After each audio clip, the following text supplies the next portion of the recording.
우리 가족사를 나누면서 말씀을 나눌까 합니다.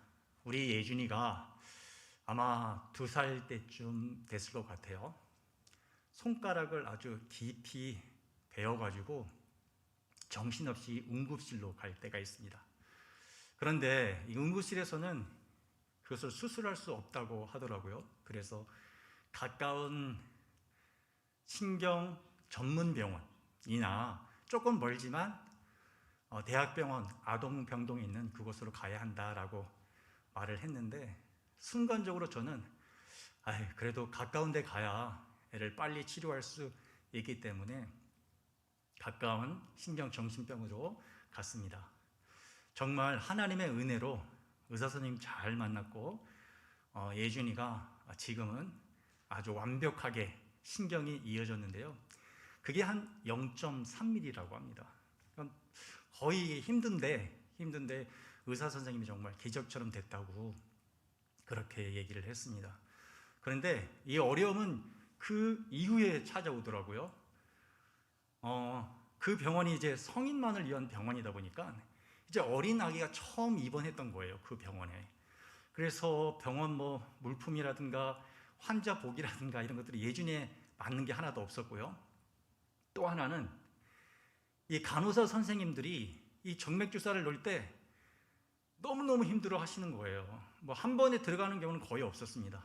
그래서 여러 번 찌르고 아니면 수 간호사님이 올 때까지 기다리는 일이 비일비재했기 때문에 이제 애기는 주사만 놓을 때 되면 애가 막 발악을 하더라고요.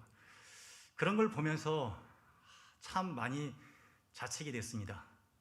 좀 더 그때 좋은 병원으로 갈 걸, 괜히 가까운 병원으로 와가지고 조금 멀지만 아동병원이 있는 종합병원 갔더라면 지금 예준이가 더 좋은 환경에서 치료를 받을 수도 있고 또 수술도 더 좋게 수술이 되지 않았을까, 이런 생각이 너무 많이 드는 거예요. 그래서 이제 그 병원을 찾아갔죠. 그래서 얘기를 했습니다. 이렇게 수술했는데 혹시 옮길 수 있느냐라고 물어봤더니 그건 어렵다라고 얘기를 하더라고요. 그 말을 듣고 돌아오는데 정말 많이 자책을 했습니다. 그때 선택을 좀 잘할 걸, 내가 너무 쉽게 결정을 했나? 라는 그런 선택. 여러분들은 어떻게 선택을 하십니까? 아마 그리스도인들로서요, 우리는 어떤 게 하나님의 뜻일까? 이 하나님의 뜻을 찾기 위해 굉장히 많은 방법을 찾습니다. 그리고 그래, 이것이 하나님의 뜻이야 라고 결정을 내리지요. 아마 이것이 우리의 인생인지도 모르겠습니다. 그런데 과연 우리가 내리는 결정이 진짜 하나님의 원하시는 길로 가는 것일까? 오늘요, 이 성경을 통해서, 말씀을 통해서 하나님이 길로 가는 그런 선택의 기준들, 지혜들을 오늘 성경을 통해서 배워보기를 원합니다. 그 지혜를 통해서요, 우리의 삶이 하나님의 뜻에 더 맞는 삶이요, 하나님의 뜻을 이루는 삶이 되기를 간절히 소망합니다. 제가 말씀을 읽질 않았네요. 우리 말씀을 먼저 읽고 그 다음에 시작하도록 하겠습니다. 사도행전 25장입니다. 사도행전 25장 1절에서 12절 말씀이요. 오늘 광고가 좀 길어서요, 광고만 생각하다가 이 말씀 읽는 걸 제가 깜빡했습니다. 자, 사도행전 25장입니다. 1절에서부터 12절까지의 말씀인데요, 제가 갖고 있는 성경책 신약 231페이지입니다. 교독하도록 하겠습니다. 제가 먼저 1절 봉독합니다. 베스도가 부임한 지 3일 후에 가이사라에서 예루살렘으로 올라가니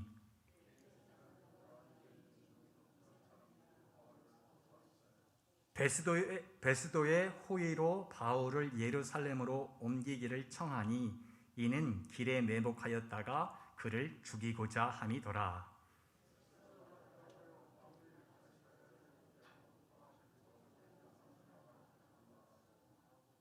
또 이르되 너희 중 유력한 자들은 나와 함께 내려가서 그 사람에게 만일 옳지 아니한 일이 있거든 고발하라 하니라.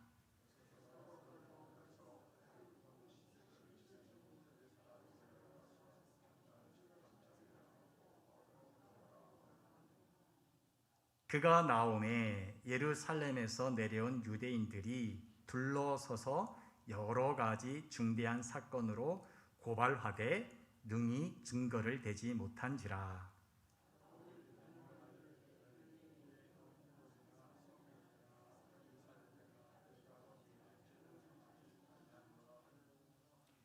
베스도가 유대인의 마음을 얻고자 하여 바울더러 묻되 내가 예루살렘을 올라가서 이 사건에 대하여 내 앞에서 신문을 받으려느냐.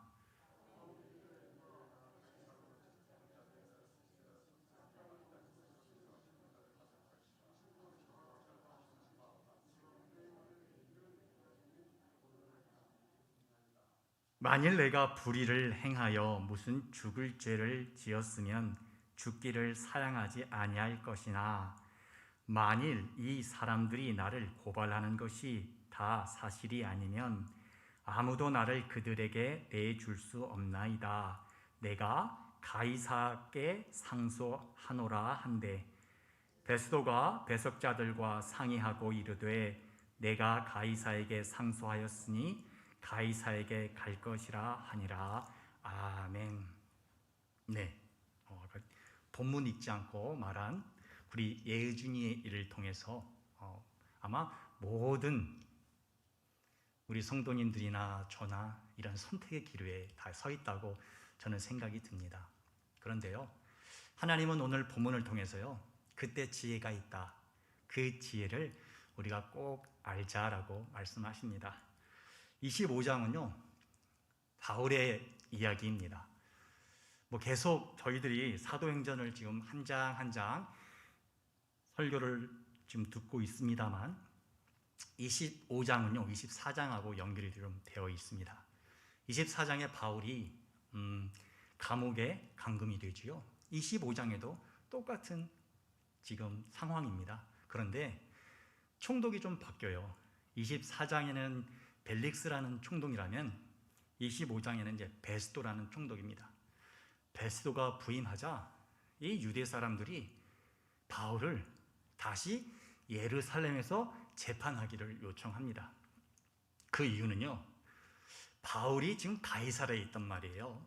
근데 예루살렘으로 올 때 자신들이 매복하였다가 그를 죽이려는 그러한 음모입니다. 이것에 대해서 3절에 그렇게 써 있습니다. 그렇다면 이 예루살렘, 즉 유대인들의 그 바울을 향한 분노는요, 여전히 사그러들지 않았습니다. 그들은요, 어떻게 하면 바울을 죽이려고 하는지, 이 죽이려는 그 혈안이 되어 있어서 그를 항상 기다렸다는 것을 우리가 알 수가 있습니다. 바울은 어떨까요? 만약 그가 감옥에 갇혀 있지 않았다면요, 아마 바울은 자신을 죽이려고 하는 이 유대인들에 의해서 암살을 당했을지도 모르겠습니다. 우리는요, 여기서 하나님의 손길을 발견할 수가 있습니다. 비록 사실 이 바울은요, 지금 외롭고 쓸쓸한 감옥 안에 있습니다. 그렇지요? 갑갑할 겁니다. 2년 동안 그 감옥에 있다는 건요, 사실 견디기가 그리 쉬운 곳은 아니지요. 그런데요, 이 분위기를 한번 봐보십시오. 24장, 25장, 앞으로 진행될 26장, 27장, 28장 보면요, 하나님의 바울을 향한 그 손길을 우리는 여기서 알 수 있다는 거예요. 일단 첫 번째 손길은요, 바울을 하나님께서 보호해 주셨다는 거예요. 지금 그를 죽이려는 사람들이 상당히 많습니다. 그가 노임만 받으면요, 그는 어찌 보면은 죽은 목숨이에요. 그런데 하나님은 그를 보호해 주고 있어요. 근데 그냥 보호해 주는 게 아닙니다. 옆에 경비병까지 두고 보호해주고 있습니다. 어떤 누구도 바울에게 접근하지 못하도록 지금 보호해주고 있습니다. 그것뿐입니까? 그렇지 않습니다. 이제 27장, 28장에 보면요, 바울이 로마라는 아주 먼 곳으로 떠납니다. 근데 그냥 즐거운 여행이 아니에요. 정말 생사를 넘나드는 아주 위험한 여행길입니다. 그 여행길 가기 전에 지금 바울은 육체적인 쉼을 얻는 그런 상황이라는 겁니다. 이런 것을 바울이 알았을까요? 저는요, 바울이 몰랐다고 생각합니다. 그냥 지금 내게 처지가 왜 하나님은 나를 이 2년 동안 이 좁은 감옥방 안에 놓아두나라고 고민하고 있었는지도 모르고 탄식하고 있었는지 모르고 하나님 앞에 절규했었는지도 모르겠습니다. 그러나 우리가 봤을 때 하나님은 분명히 그를 보호하고 있었음을 알 수가 있습니다. 우리의 실정도 마찬가지입니다. 우리도요, 바울처럼 지금 보면요, 참 답답합니다. 지금 상황이 어떻게 전개가 되나? 언제면 좀 좋은 날이 오나? 어느 때 희망을 좀 가져볼 수 있나? 그런 게 아마 우리들의 마음 상태일지도 모릅니다. 그러나 오늘 바울을 보호하시고 바울을 이끄시려고 준비시키는 그 하나님을 우리는 봐야 합니다. 그 하나님께 우리의 시선을 둬야 합니다. 그럴 때 우리 안에 뭐가 생기느냐면요, 소망이 생깁니다. 그래, 하나님으로 말미암아 우리도 나아갈 수가 있어. 바울을 끝까지 하나님의 사명을 감당하게 했던 것처럼 우리 또한, 나 또한 그러한 사명의 자리로 이끄실 거라는 그런 믿음. 어떻게 생긴다고요? 바로 하나님을 바라볼 때 생기는 것임을 잊지 마시기 바랍니다. 우리 성석의 권속들이 그 하나님으로 늘 승리하기를 간절히 소망합니다. 자, 그러면요, 이제 베스도가 취임을 합니다. 취임을 하니 이 유대인들은 여전히 바울을 재판해야 한다고 주장을 합니다. 그런 그들에게 베스도가 이런 말을 하지요. 5절입니다. 함께 볼까요? 또 이르되 너희 중 유력한 자들은 나와 함께 내려가서 그 사람에게 만일 옳지 아니한 일이 있거든 고발하라 하니라. 여기서 내려가서라는 말을 해요. 이 베스도가. 여기서 내려가다는 말은 어디로 가냐면요, 가이사랴로 가자라는 말입니다. 이 베스도가 유대인들의 속셈을 알았어요.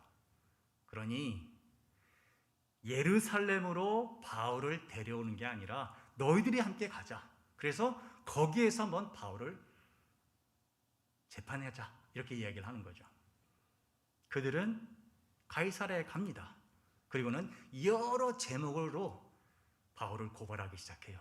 그런데 24장에 나와 있던 것처럼 벨릭스에게서 그들이 고발했던 것처럼 고발만 하지 어떤 증거도 제시하지 못한 그런 상황이었습니다.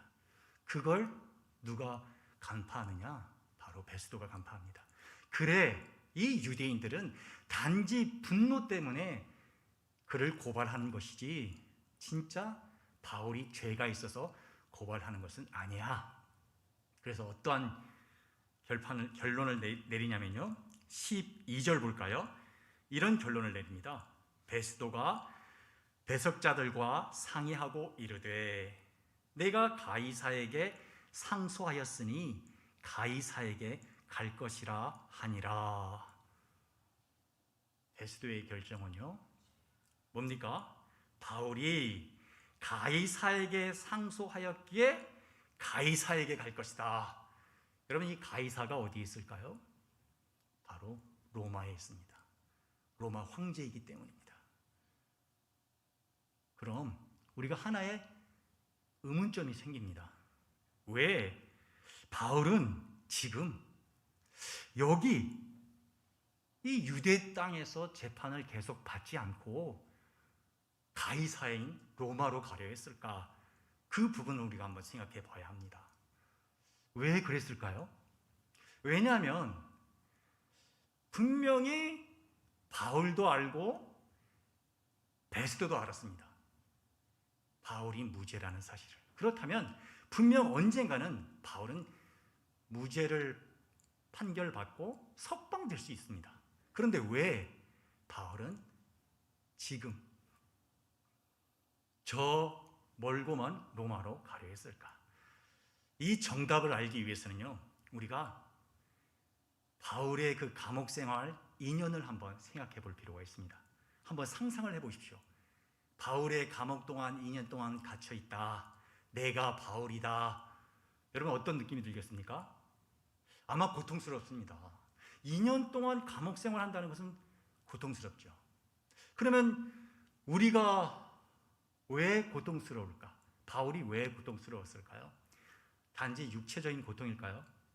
저는요, 이 본문을 묵상하면서요, 바울이 고통스러웠던 것은요, 자신의 육체가 이 감옥이라는 곳에 매여서 움직일 수 없다라는, 자유로움을 느끼지 못하라는 그런 고통이 아니라 바로 자신의 사명을 이루지 못하는 그 아픔 가운데 있었다라고 저는 생각이 들었습니다. 왜냐하면요, 바울은요, 이 감옥에 들어오기 전에 하나님에게 약속의 말씀, 그것을 받습니다. 여러분, 그 바울이 받은 약속의 말씀이 뭐냐면요, 사도행전 23장 11절에 나와 있습니다. 제가 봉독해 드릴게요. 그날 밤에 주께서 바울 곁에 서서 이르시되 담대하라. 내가 예루살렘에서 나의 일을 증언할 것 같이 로마에서도 증언하여야 하리라 하니라. 하나님은요, 분명히 바울에게 뭐라고 이야기했느냐? 너 로마로 갈 것이다.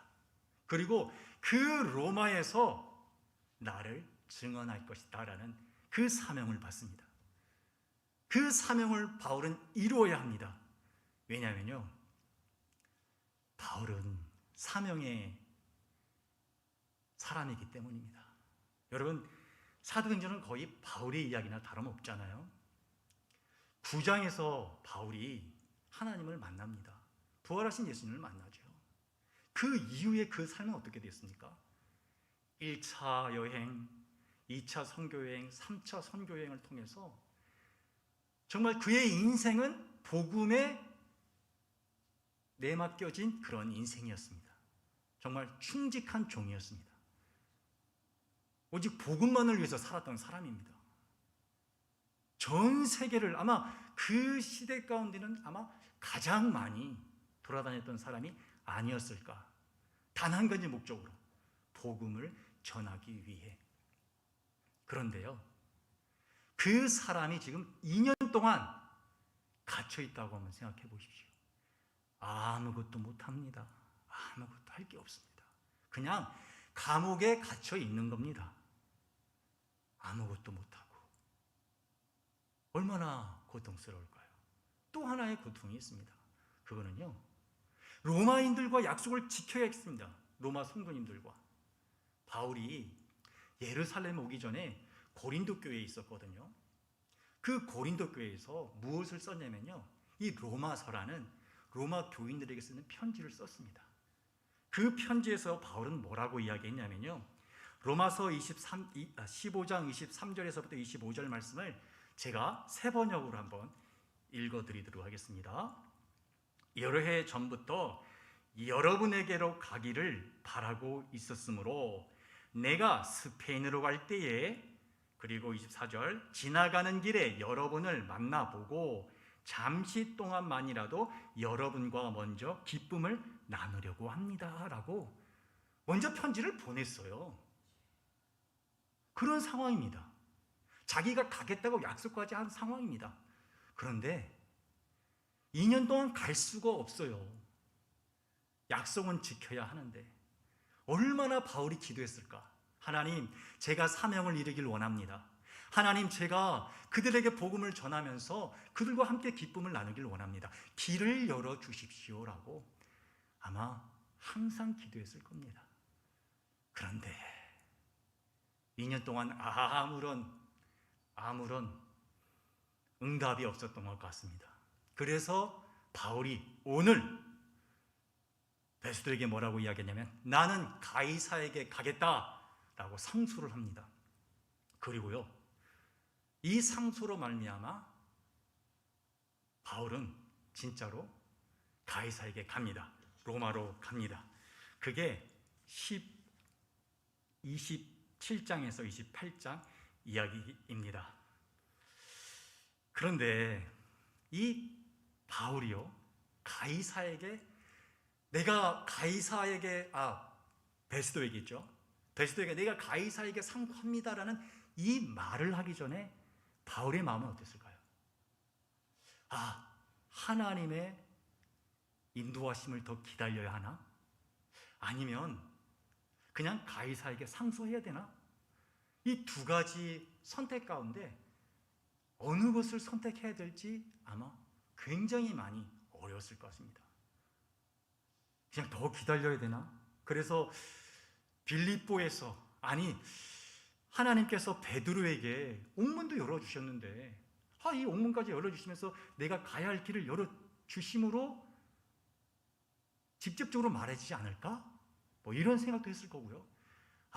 그걸 기다려보니 그게 되지 않으니 그냥 베스도에게 말을 하자라고 어떤 이런 인간적인 생각 혹은 진짜 하나님의 개입을 기다리는 그런 기다림, 인내 이런 마음이 갈등이 있었겠죠. 그런데 결론은 어떻게 냈습니까? 후자, 가이사에게 가자 상소했습니다. 베스도에게. 어찌 보면요, 그런 바울의 모습은요 인간적인 모습 같아요. 그런데 이런 바울이 바로 우리입니다. 여러분, 우리가 순간순간 그런 결정을 내려야 될 때 있지 않습니까? 이것이 하나님의 뜻일까? 아니야, 이게 하나님의 뜻일 거야. 어떤 게 하나님의 뜻일까를 우리는 잘 모릅니다. 근데 결정은 해야 될 그 시기는 점점 다가오고 있어요. 그러면 우리는 그래, 이게 하나님의 뜻일 거야. 왜냐하면 하나님은 우리에게 이성을 주었고 우리는 자유의지가 있기 때문에 하나님의 뜻에 맞게 내가 결정하면 그게 맞을 거야 라고 우리는 생각하고 결정을 합니다. 그런데 오늘은요, 바울은요, 그런 우리의 이성적인 결정보다요 하나님이 원하는 것이 있다라고 바울을 통해 우리에게 그 지혜를 알려줍니다. 그 지혜는 뭐냐면요, 바로 결정할 때 첫 번째 조건이 뭐냐? 하나님의 말씀에 따라야 한다는 겁니다. 하나님의 말씀을 따라야 한다. 아까 제가 읽어드렸던 사도행전 23장 11절 말씀, 바울은요 이 말씀을 분명히 받았습니다. 그 말씀은 뭐죠? 로마로 가라라는 말씀입니다. 우리 다시 한번 이 말씀을 한번 볼까요? 사도행전 23장 11절 말씀입니다. 한번 다 같이 읽어보겠습니다. 시작. 그날 밤에 주께서 바울 곁에 서서 이르시되 담대하라, 내가 예루살렘에서 나의 일을 증언한 것 같이 로마에서도 증언하여야 하리라 하시니라. 그래요. 바울은 이 말씀을 받았습니다. 그렇죠? 그의 마음은 이제 어디를 향하고 있습니까? 로마를 향하고 있습니다. 사실 오늘 본문에는요, 바울이 이 말씀 때문에 로마를 상소했다는 말은 없습니다. 근데요, 그의 상소했던 목적지를 우리는 꼭 주목해야 합니다. 어디죠? 황제가 있는 로마입니다. 그리고 그 로마는 하나님의 말씀이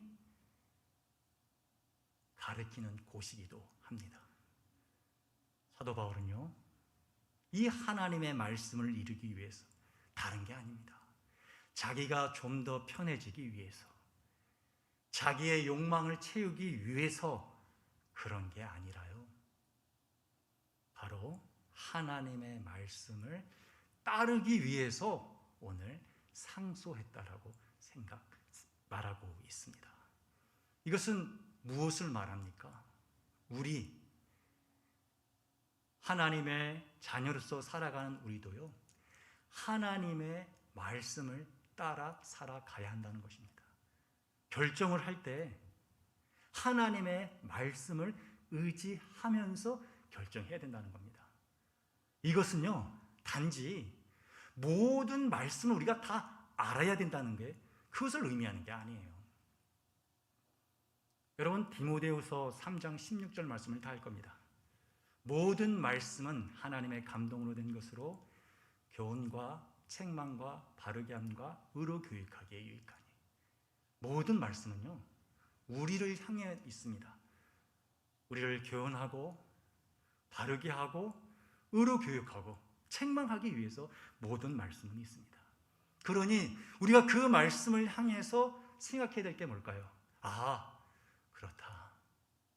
이 말씀이 우리의 삶에 굉장히 중요하구나. 그런 중요성을 인식하고 말씀을 의지하려는 태도,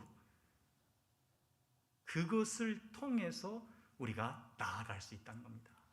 그런 각성이 우리 안에 있다면 말씀을 볼 때에 하나님께서 그 말씀을 통해서 우리에게 보여주시게 할 것이고, 하나님의 뜻을, 또한 우리가 설교를 들을 때 그 말씀을 깨닫게도 해주실 것이고, 그리고 주위에 있는 사람들, 환경을 통해서 하나님의 그 원하심을 알게 해 주신다는 것입니다. 우리 애들과요, 종종 큐티를 나눌 때가 있습니다. 그러면요, 애들이 이런 말을 합니다. 하나님께서 나에게 이런 마음을 주셨습니다 라고요. 그리고 곧 하나님이 자기에게 하신 말씀처럼 얘기할 때가 있습니다. 저는 그 이야기를 들으면서요, 그 애들을 정죄하지 않습니다. 그리고 그 말씀이 하나님의 말씀이라고도 생각하지 않습니다. 그러나 제가 바라는 것이 있습니다. 아, 그래, 이 아이들이 아직은 어리지만 점점 하나님의 말씀을 찾으려고 하는 쩌러한 행동이, 쩌러한 연습이, 쩌러한 훈련이 분명히 이들로 하여금 세상의 말씀과 하나님의 말씀을 구별할 수 있는 힘을 하나님께서 주실 거라는 것입니다. 그것은 저에게도 적용이 되는 겁니다. 아마 여기는 우리에게도 다 적용이 되는 거 아닐까요? 우리는요, 늘 말씀을 붙잡고 살아가는, 그리고 말씀 지향적인 그런 삶이 우리에게 필요합니다. 두 번째는요, 바울이 어떻게 하나님의 뜻 안에서 선택할 수 있을까? 그것은 공동체를 생각했다는 것입니다. 아까 로마서 15장 23절 말씀 제가 읽어드렸는데요, 한번 여러분들 한번 보십시오. 여러 해 전부터 여러분에게로 가기를 바라고 있었으므로 내가 스페인으로 갈 때에, 24절입니다. 지나가는 길에 여러분을 만나보고 잠시 동안만이라도 여러분과 먼저 기쁨을 나누려고 합니다 라고 적혀 있습니다. 여기 반복되어지는 게 있습니다. 여러분 이렇게요. 근데 어떤 여러분이냐면 23절에 보면요, 여러 해 전부터 여러분에게로 가기로 바라고 있다. 바울은요, 벌써 로마로 가 있습니다. 가서 그 로마 교인들, 성도들하고 함께 하기를 바라고 있습니다. 24절에는요, 여러분을 만나보고 잠시 동안만이라도 여러분과 먼저 기쁨을 나누려고 합니다. 기쁨으로 충만하길 원합니다. 바울의 결정은요, 내가 로마 교회로 가서 그들 앞에서 나의 모습을 보여주겠다, 나의 사도됨을 나타내겠다, 이런 게 아니었습니다. 그들과 함께 기쁨을 나누는 것, 보고 싶은 그들을 한번 눈으로 직접 보는 게 바울의 목적이었습니다. 이것이 무엇이냐? 우리가 선택할 때 생각해야 할 중요한 기준점이 된다는 겁니다. 여러분, 우리가 기관에서나 혹은 구역에서 과연 하나님의 뜻이 무엇일까라고 생각할 때가 있죠. 하나님의 뜻은 바로 그 공동체에 있습니다. 공동체를 살리는 것이 곧 하나님의 뜻입니다. 그런데요, 우리는 종종 분명히 공동체를 위해서 결정을 내렸는데 그게 공동체에게 피해가 오는 경우도 있단 말이에요. 왜일까요? 잘 생각해 보십시오. 세상의 공동체의 이 결정권은요, 바로 다수 의견입니다. 다수 의견. 그런데 교회는 그렇지 않습니다. 교회의 결정권은요, 누구한테 있죠? 우리 주님, 교회의 머리 대신 우리 주님의 뜻에 있습니다. 여러분, 주님의 뜻이 어디에 적혀 있나요? 이 말씀에 있는 것입니다. 그러니 말씀 안에서 공동체도 세워지는 것입니다. 말씀 안에서 공동체를 향한 결정권이 내려지는 것입니다. 따라서 분리될 수가 없는 겁니다. 우리의 삶은 말씀과 그리고 공동체 안에서 선택이 할 때 우리는 하나님의 뜻 안에 나아갈 수 있다는 것입니다. 며칠 전인가요? 저희 아이가요, 아빠, 이 크리스마스를 보면 영어로는 T가 있는데 왜 우리는 크리스마스라고 이야기를 해요? 라고 질문을 하더라고요. 이제 이게 영어 문법상으로서는 이제 T가 묵음이기 때문에 발음을 하지 않는 것인데 저는 그 말보다요, 신앙적으로 얘기를 해줬습니다. 그것은 세상 사람들은 그 크리스가 크라이스트, 예수님인 걸 몰라. 그냥 좋은 날, 행복한 날, 즐거운 날, 선물 주고받는 날인데 우리는 크리스찬이니까 그 크리스마스의 크리스가 크라이스트라는 걸 알아야겠지? 라고 말해주니까 그렇게 이야기를 하더라고요. 그렇습니다. 이 크리스마스, 얘는 참 여러 가지 의미가 있죠. 그렇습니다. 근데 오늘 말씀을 적용해 보면요, 하나님께서 하신 일이 꼭 오늘 말씀에 나와 있습니다. 자, 하나님은 우리를 보호하십니다. 예수님이 이 땅에 오실 때 우리는 예수님에 대해서 기대했나요? 우리가 예수님을 만날 때 예수님을 만날 것이라 소원했나요? 그런 게 없습니다. 그럼에도 불구하고 하나님 마음 가운데는 항상 우리가 있습니다. 그래서 우리를 보호하기 위해, 우리를 구원시키기 위해 우리에게 예수 그리스도를 보내준 날이 바로 크리스마스입니다. 그것뿐입니까? 하나님이 예수님을 보내실 때 그냥 보냈습니까? 아닙니다. 구약의 예언에 따라서 예수님을 보냈습니다. 바로 말씀대로 보냈습니다. 무엇을 위해서요? 바로 인류라는 공동체를 위하여. 그것이 곧 하나님의 일하는 방식이기에 우리 하나님의 자녀 또한 그 길을 따라가야 되지 않을까요? 우리는 이제 크리스마스를 맞이하고 있습니다.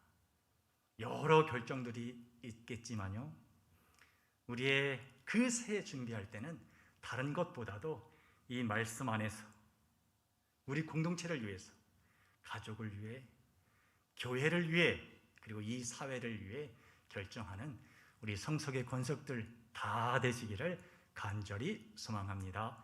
기도하겠습니다.